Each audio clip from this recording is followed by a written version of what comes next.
A prison official is found murdered outside of his office. Was this random, or did he know too much? Hello, true crimeers. This is the case of Michael Francke. Viewer discretion is advised.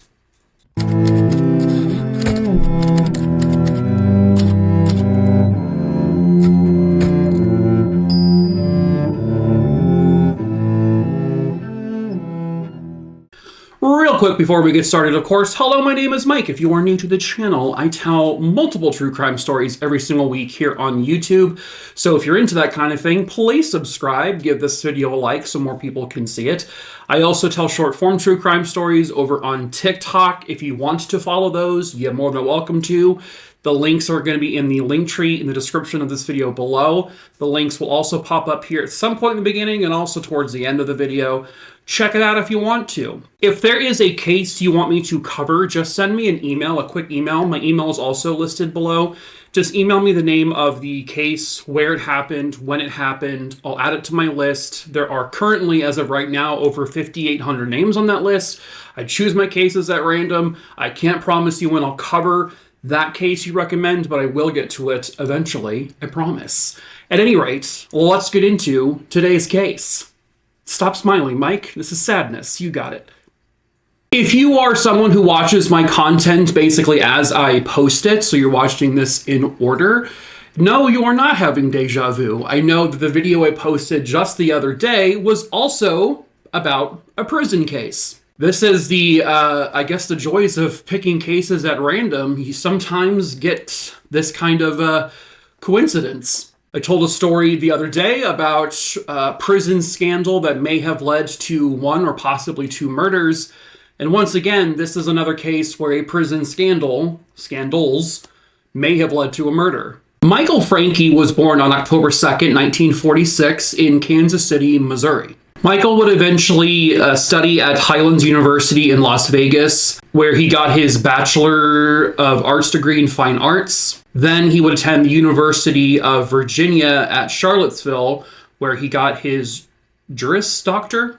At one point, he was a member of the Naval ROTC, and he was commissioned as an officer in the U.S. Navy. When he entered active duty, he was assigned to the Judge Advocate General's office, and that was in Long Beach, California. Michael Francke was well-traveled. He kind of seemed to be all over the country. By 1975, he's living in New Mexico, and he's actually working for the Attorney General's office. He was then a prosecutor. He then became a First District Court judge. And then after that, he was appointed by the governor of New Mexico to lead and head the New Mexico Department of Corrections. I do know that Michael eventually would have one daughter and two sons. He was part of a pretty big family. He had brothers and sisters. He was a very well-liked individual, well-respected. And when it came to like his work, he was very good at what he did. In February of 1980, while living in New Mexico, while basically leading the Department of Corrections there was a series of pretty bad riots that took place at a New Mexico prison. These riots would actually lead to the deaths of 33 inmates and a massive amount of property damage. After that, he became very well known for reforming the entirety of the New Mexico correctional facility. He was so good at it that he was noticed by other states' correctional places, and one of them being Oregon. In 1987, Oregon was having a lot of issues with their prison system. And given his reputation of being recommended by so many high officials, including the President of the United States, he was offered a position in Oregon and he took it. So he's doing that by about 1987, 1988 or so. A couple of years into his tenure doing this, he let some of his family know that he was conducting a very, I guess, deep, top secret, if he's telling his family it's not so top secret, but investigation into prison officials there in Oregon. There was a lot of allegations, very similar to the case I covered the other day, of drug trafficking allegations and a lot of corruption within the prison system, especially when it came to the prison guards and the people who worked directly in the prisons. According to his family, Michael said that he was on the verge of naming some very high-ranking officials who were directly involved with this corruption and with the drug trafficking going on. What this included was activities that prison guards would bring in drugs to supply to inmates, and also to supply inmates with weapons and other items that prisoners are not supposed to have. These prison guards would essentially sneak them in to give to prisoners. By 1988 or so, he, at this point, has interviewed a whole bunch of prison guards and prison officials. A lot of them wanted to remain anonymous, and he basically had built a very strong case with testimony and physical evidence. He also interviewed inmates too, I believe, but a lot of this was going to be outing some very powerful people, and also a lot of prison guards who would likely be fired and possibly prosecuted for whatever actions they may have taken. It was January 13th, 1989. Michael Francke is talking to his sister on the phone, having a conversation, and he tells her that he is essentially going to be going to the state legislator the following week to clean house, as he put it. He actually seemed kind of scared about the stuff he uncovered. He didn't say what he uncovered. He didn't divulge that kind of information to his family. He really only kind of gave them vague statements about what he was doing, but at this point, he did seem very concerned, very nervous, very scared about presenting this information, because these are some very strong people involved here. But Michael Francke never got to present that evidence to anyone. 4 days after the conversation he had with his sister, something horrific happened. It was January 17th, 1989. Michael Francke is found stabbed to death outside of his office door, and eventually the coroner would determine that Michael Francke had been stabbed to death. He had a stab wound to his heart, directly to his heart, and the knife was not found at the crime scene. So the investigation starts, and they're trying to figure out exactly what happened, what were his movements. They determined that there was a staff meeting that ended at around 6 p.m., maybe a little bit after 6 p.m. He then spoke to one of his employees for 25 to 30 minutes or so, and then he was seen walking out of the building. Now, sometime after 7 p.m., there were a few employees who were walking out to their cars, and they noticed that the light in Michael Francke's car was turned on and a door was opened. They looked around for Michael. They didn't see him anywhere near his car. They kind of called out to him. They assumed maybe he just quickly ran back into the office to get something. They weren't really sure. So they tried paging him, assuming he maybe had gone into the office, but he didn't respond to anything. Around 8:30 p.m., these people who had been looking for him decided that they were going to alert their superiors. They searched the building itself, and they didn't find him. But these employees, by about 9:30 p.m., I think a security guard got involved too. They couldn't find him. He wasn't anywhere. And so people had to go home to their families, and so they just left. And then at 12:45 a.m., several hours later, Michael Francke is found outside of his office door. He is in a pile of blood, and there is indications that he tried to open his office door because there was a blood smear on the door itself. They determined he likely tried to break into his own office because a pane of glass was shattered and the door was locked, so maybe he just couldn't get his keys, and so he was trying to get inside. The biggest question is how did nobody see him when they were searching all over? They searched his office, they searched the building, they searched around the building, and they didn't see him at 8:30 p.m. or 9 p.m. or 9:30 p.m. You would think that they would have gone to the door of his office to see him, but they apparently didn't see him. His car did not appear to be broken into. There were no shattered windows. Nothing was forced open. The one thing that was missing was Michael's briefcase. In his briefcase, usually he kept his files and documents and stuff. Nothing really of any kind of value. But other than that, nothing was really stolen from what it looked like. Police were investigating this entire crime scene. They were searching for any and all clues they could find. They were dusting for fingerprints. They were looking for blood trails. They were looking for shoe impressions, anything that could help forensically tie the person who did this to the murder. but they didn't really find anything at all. Something that was interesting, though, is that the police pretty much from the get-go said this was likely a robbery gone wrong.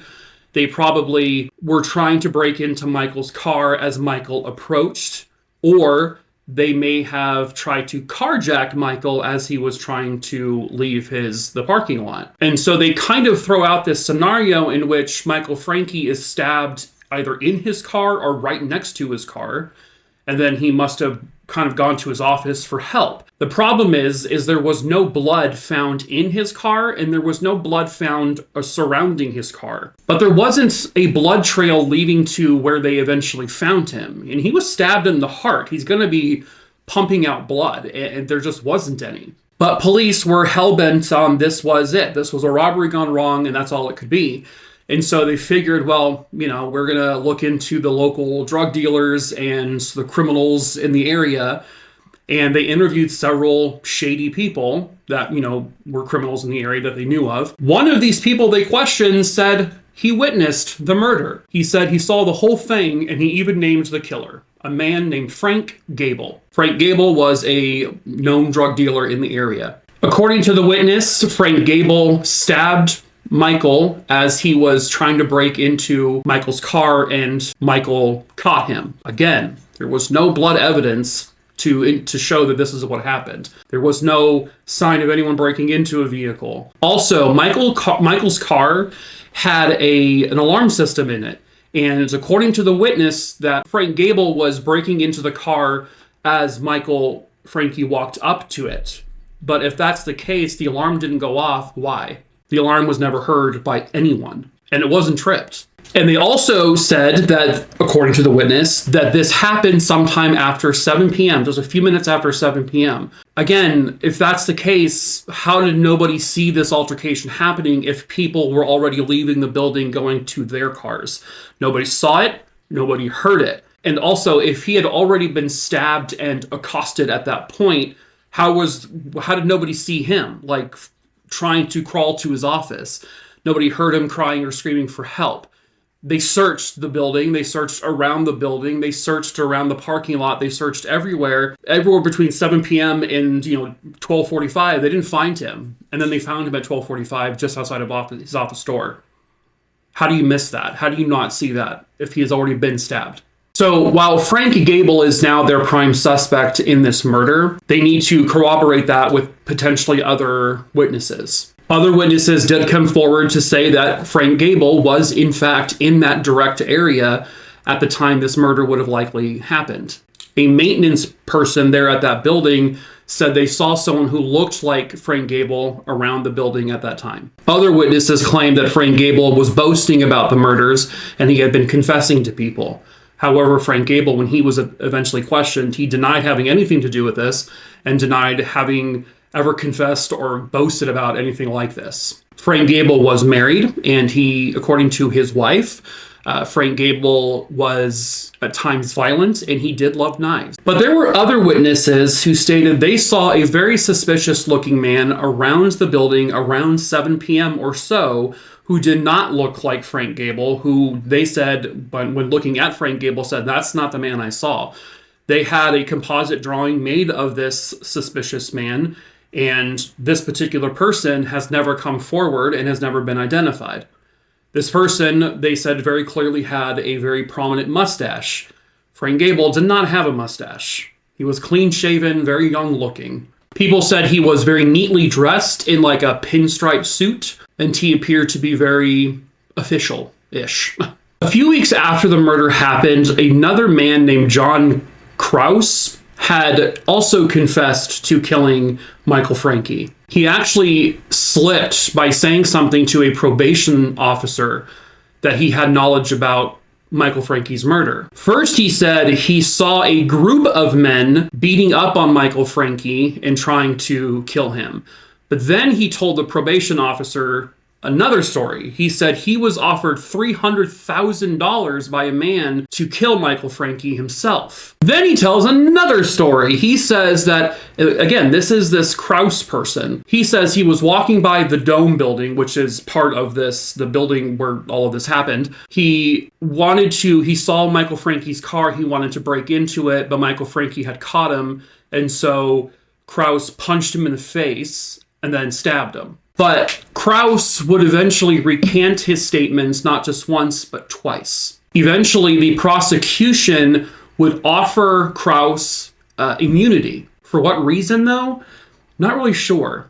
But it sounded like police, they felt that this was Frank Gable. He did it. He killed Michael Francke because he was trying to rob him, and that's it. So in June of 1991, Frank Gable goes on trial for the murder of Michael Francke. There are a number of witnesses who claim to either have seen the murder take place and or heard confessions from Frank Gable that all testified at the trial. It needs to be said that there was not a single speck of physical evidence pointing to Frank Gable's guilt in this case. There was no blood, no hair, no fibers, no fingerprints, no shoe impressions, nothing that connected him directly to this murder. The murder weapon was never found. They don't even know the exact knife that would have been used, what it was. So they couldn't, pin a murder weapon to Frank Gable. And so it was primarily on the weight of all of the witnesses that testified in which Frank Gable would be convicted of the murder of Michael Francke, and he was sentenced to life in prison without the possibility of parole. And then, over the years, at least 7 or 8 of the people that testified at the trial against him, all of them would slowly but surely recant all of their statements, all of their testimony. Some of them said they were coerced by police to say the things that they said. And in one of the appeals, they also found out that Frank Gable essentially wasn't allowed to accuse other people of committing this murder, in particular, Mr. Krauss. They were never able to even have Krauss be brought up at trial because he had taken an immunity deal for whatever reason. The primary person who came forward to state that it was Frank Gable who committed the murder, the primary witness to it, I guess was being picked up by their girlfriend, Jody Swearingen, from that area. But then Jody Swearingen down the road would say that her boyfriend definitely did not remember what happened correctly. She actually completely rebutted the whole thing, saying that he didn't see any of that. And then the boyfriend, the primary witness here, recanted his statement completely by 2005. He actually said it was completely made up. He completely fabricated the entire story. He says that police had questioned him, berated him, grilled him without a lawyer. They had pressured him. They had tried to coerce him. They browbeat the guy. They polygraphed him. They threatened to arrest him if he didn't say what he saw. And that's why he made the statement he did about witnessing the whole thing. Frank Gable's former wife, who had kind of had some testimony with regards to him being sometimes a kind of a violent guy who liked knives. Well, she initially, so at first Frank Gable didn't have an alibi, but then later on down the road, his now ex-wife would come forward to state that he did have an alibi because he was with her the night of the murder. As a matter of fact, the two of them hosted a party that night after getting evicted from their apartment. Several more witnesses who later wrote recant said that they too were coerced by police or were told by police, like, this is what you need to say. And another thing they weren't really ever allowed to present at trial was Michael Francke's family's belief that he was killed because of all the things he knew, but because of all the information he had gathered, all the evidence he had against these high-ranking officials in the prison system there in Oregon, of the drug trafficking, of the corruption. He was literally just days away from presenting a significant amount of evidence that would have ended the careers of many people and possibly had some of them get prosecuted in jail time. What's most important is that briefcase that was stolen likely contained all of that information. Why would Frank Gable steal the briefcase? It's not typical, I guess, that you would have your wallet in there. I guess some people do, but it just seems like an odd thing to be that's the only thing you steal. After searching his office, Michael Francke's office, and looking for that briefcase, which was never found, all of the files that Michael Francke had, all of the evidence, all of it was never found. All of it was gone forever. It has never been seen since. His family does not believe that Frank Gable killed Michael Francke. They were adamant that he did not do it.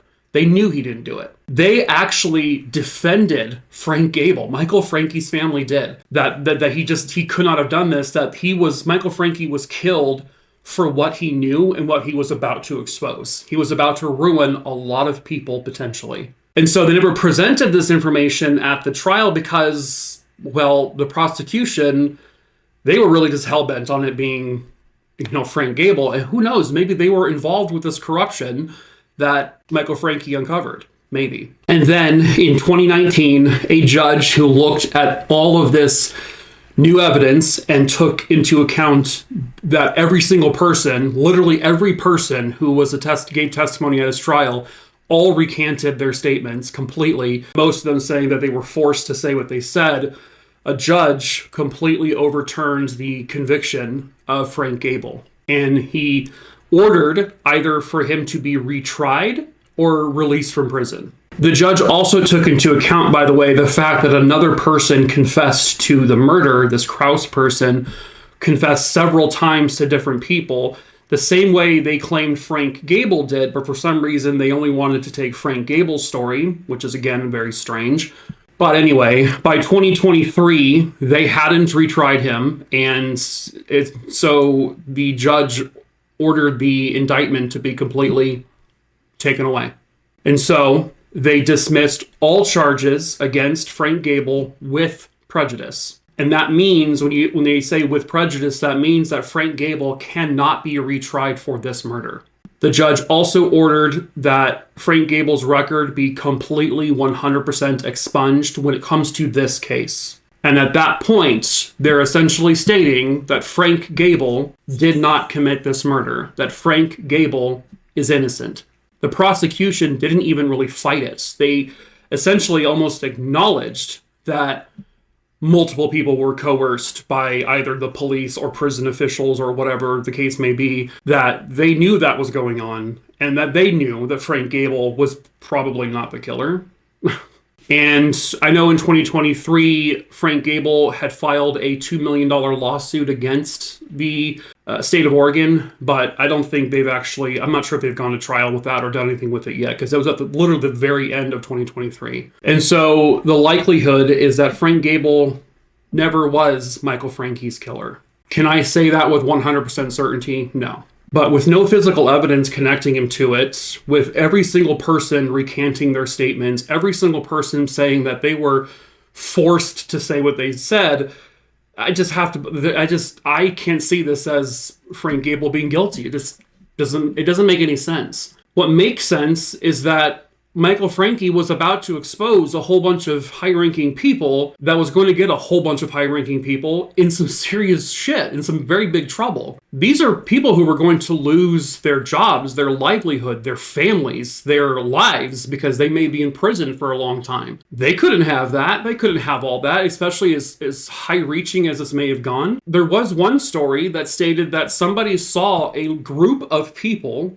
running from the crime scene sometime shortly after like 7 or 8 p.m. that night, and they had driven away in a van. And then another witness said they saw that van come back, which would indicate that it's possible Michael Francke, given the fact that his car door was open, the lights in his car were on when they initially found his car, it's very possible he was kidnapped as he was getting into his vehicle by people who were hired to take him out so that he wouldn't expose all of these bigwigs. Then they think that he may have been psychologically tortured for a couple of hours, and maybe even what they think is that they tried to bring him back after hours to this building in efforts to get him to go into his office to get these files and have them destroyed. But perhaps Michael Francke either fought back or tried to run, and so they just instinctively stabbed him kind of near where he was later found, right outside of his office door, which would explain why there was really no blood trail coming from his car to the office, or blood trail really anywhere. The only blood that was found was there at the actual site where he was found. And so they just instinctively stabbed him, and they said, oh shit, and then they run, and they probably stole his briefcase thinking, well, that's probably where he kept all these files for safekeeping. And maybe they just got lucky, and that was the case, and there was maybe nothing in his office. I don't know if this is just like the true crime brain in me that's seen so many stories over the years, but my gut tells me that he was killed because of what he knew and what he was about to do, not by some failed robbery of a meth head. But at any rate, when Frank Gable was released, Michael Francke's brothers, his family, were there to support him and were happy that he got released. And they said on the news, we know he didn't do it, and this is now about him reclaiming his life, and he needs to be able to do that in peace. And they're still trying to fight to see, are we ever going to be able to get justice for our brother, for our family, for our loved one? And at this point in 2024, I don't know if that's ever going to be a possibility. It would take some very powerful people who maybe are no longer in power to come forward to say what they know, maybe even anonymously, who knows? But the odds of them officially solving this, probably pretty small. And that just means that Michael Francke, who fought so hard for justice, who fought so hard for the system to not be corrupt, who fought hard for people to pay for their actions and to be held accountable, well, he may have been murdered for wanting to do that, for wanting to do the right thing and be the right person in all of this. And sadly, probably because of the people involved, if that's what happened, again, allegedly, Michael Francke will likely never get the justice he rightfully deserves. But unfortunately, that is it for this case. True crime, Ernie Dooney Dingleberry Dongs. I do hope you found it interesting. As usual, subscribe, give this video a like. Follow me over on TikTok if you want to. Recommend a case to my email address. I'll add it to my list as soon as I see the email. And that is it for this video. So we are just going to sign off and say, see you laters, alligator ruse.